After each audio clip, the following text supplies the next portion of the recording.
Earlier this month, Musk went on a Twitter storm about Model 3. I guess he was on a plane, probably a private plane, I don't know, on his way to Cape Canaveral for the SpaceX rocket launch this weekend. Anyway, he took the opportunity to take to Twitter to address one main misunderstanding about what he sees as a misunderstanding about the Model 3. He said that a lot of people think that the Model 3 is going to be the next showcase for new Tesla technology, kind of like, iPhone 2, 3, 4.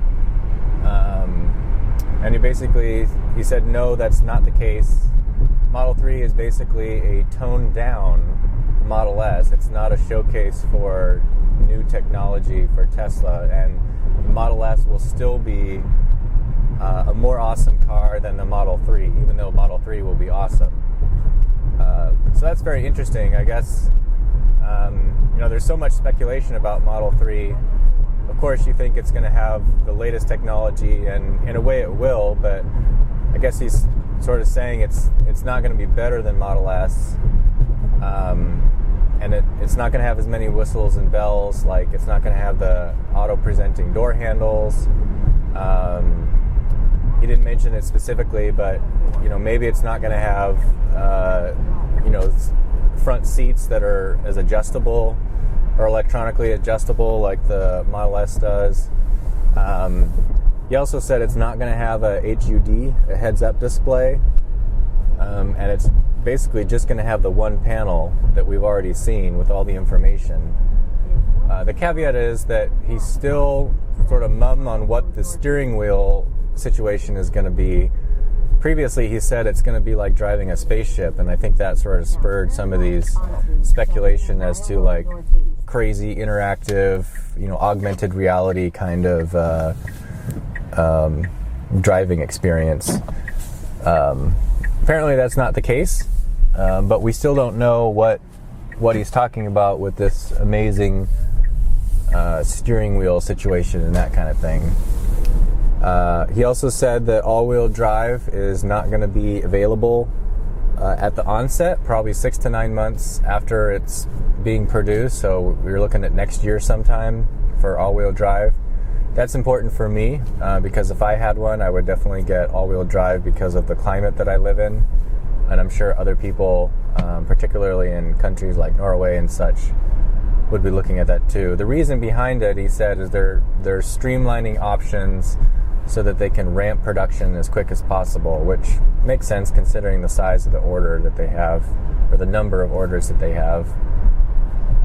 So he also mentioned that the wheelbase limits the battery size currently to 75 kilowatt hours. He didn't say that was going to be an option. He just said currently that's the physical limitation.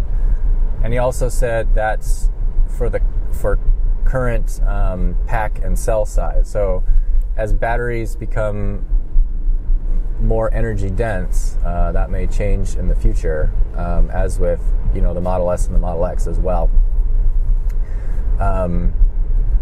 Really, in the Model 3, though, as a mid-size car, a 75 kilowatt-hour battery pack is very big. That will, I wouldn't be surprised if that takes that vehicle close to 300 miles. Now turn left onto South 2nd Street. And I did want to mention that if you live in a cold climate like here, in the winter, if you have severe winters, you can be looking at a decrease of 30% in your range due to higher use of energy because of road conditions, because of temperatures, and all that kind of stuff. So that's something to consider when you're going into buying a Model 3 and you're in a cold climate. I have a Model S 70D. Okay, sorry about that. I got kind of distracted getting to my destination.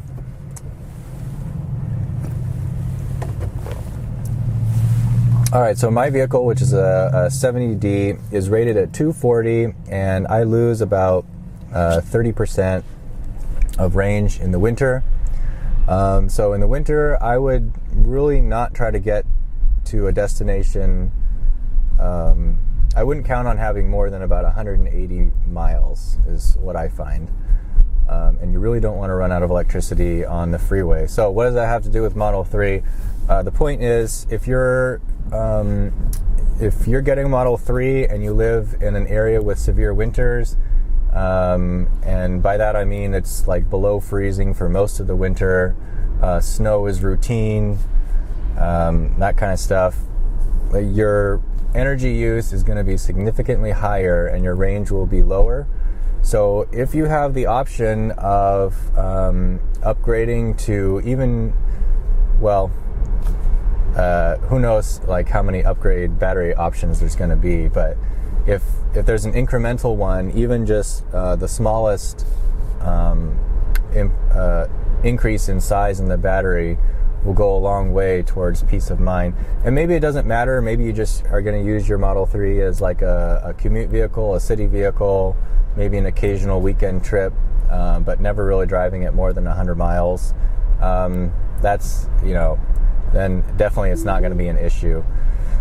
But if it's kind of a quasi family vehicle for you, where you'll be taking maybe road trips, or if you just drive long distance anyway, maybe for work or for whatever, and you're in a winter climate, I highly recommend that you go for a larger battery. The two things that I wish I had on my current Model S are a bigger battery. So I kind of wish I had gone for the 85D instead of the 70D at that time. Only because on long road trips that I've had, even just getting supercharger to supercharger, there were times where the 85 would have charged faster. Well, not times, it always does. The 85 would have charged faster, so I could have left earlier, and I would have had a higher reserve of energy. So I could have, maybe maintained the speed limit more often in situations where I was using a lot more energy. Whereas with the 70, I had to be more conservative. So battery size, and then I do wish I had autopilot hardware too. So the next Tesla I get will have that, if we're able to do that in the future. Hold steering wheel.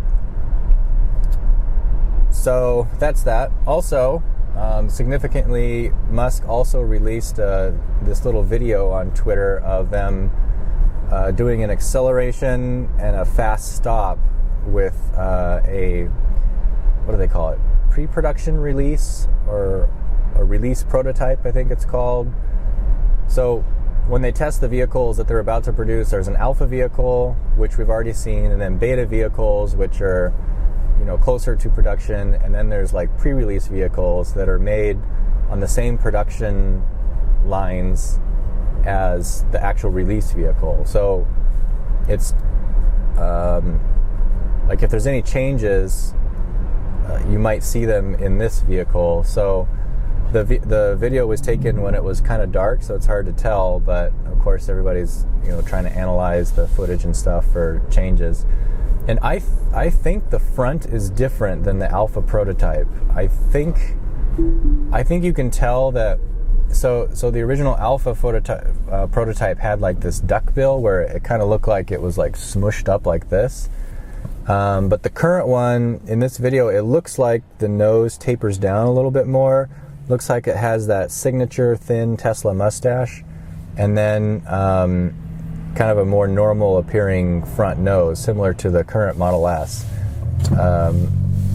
So you can't really tell that very well, but just from the profile, that's what I see. So that's kind of exciting. It looks really good. I think it looks really good in the video that he released. So that's really cool. Let's see, what else did he talk about? Oh, he mentioned Model Y, which he said is still several years out, which he also said the next generation Roadster is several years out. So, and those are probably Tesla years, so that could be, if he says 2 years, that could be 3 or before. Let's see, what else did he mention? He really replied to a lot of stuff. Oh, so somebody asked, I think it was Fred Lambert from Electric asked, well, what about people that want all-wheel drive? You know, how are they going to be first in line or whatever when it actually comes out? And yeah, so if you pre-ordered a Model 3 now, but you're going to hold out for all-wheel drive, you retain your position in the line, I guess I would say. So Musk said that those who wait on their Model 3 order will be first in line when all-wheel drive comes out as an option. So 6 to 9 months, and that's probably optimal. That's a long time to wait in terms of for the U.S. in terms of the federal tax rebate program, tax credit, I should say, because Tesla's, they're going to be bumping up their production, so they're going to meet. I expect they'll probably meet their 200,000 threshold late this year. And then, so I have a video on this on how you still get the tax credit after that.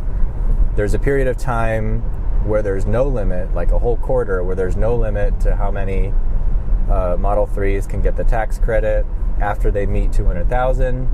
And then after that, for 2 quarters, I think you get half the credit. And then after that, you get 25% of the credit. And then it just goes away for that manufacturer. So that could be an issue for some people waiting for all-wheel drive, which probably that would include me if I do end up getting the Model 3. I mean, I have a reservation, but I'm still debating whether to just drive the Model S or get the Model 3. So that will be an issue for me because, first of all, I'm not on the West Coast, so I'm not getting that first tier. I did reserve, as soon as I could the first day online, so I'll probably be first in the Midwest area or among the first, but that still could be a little while. And then waiting for all-wheel drive, I don't know how long that's going to be, so who knows. It would be different if it was a front-wheel drive vehicle. Tesla tends to prefer rear-wheel drive, and you can kind of get away with a front-wheel drive with snow tires. It actually works pretty well, but rear-wheel drive, I don't really know. And I know it has good traction control, but traction control does prevent you from slipping, but it doesn't really make you go. So if your tires are slipping, it'll stop the slipping, but it can't magically make you go forward, which when I'm on my way to work, I need to be able to go. So anyway, those are some things I'm thinking about, and it was a pretty decent size Twitter storm. So we can be thankful that the flight to Cape Canaveral, I guess, made Elon bored enough that he started spilling all the beans on Twitter. So there you go. There's a little Model 3 update. And if there's anything that I missed or I forgot, which I'm sure there is because there were a lot of tweets, and I'm trying to think of it right now, just add it to the dialogue down below. There's also a like button down there. The other thing that I was going to mention is that so Tesla is phasing out its 60 kilowatt hour Model S, I think early April 15th, I think, maybe 8th. I'll put the date down in the description. Anyway, so the 60 is a great deal because you're actually getting a 75 kilowatt hour battery, and the usable amount is actually higher than 60. It's like 61 or 62. My 70D is actually usable, I think it's 68 kilowatt hours. So my 70, which I paid a premium for compared to a 60, is not that different from the from the 60 in terms of usable battery. Anyway, my point is, if you're kind of realizing that, okay, the Model 3 is really going to be condensed.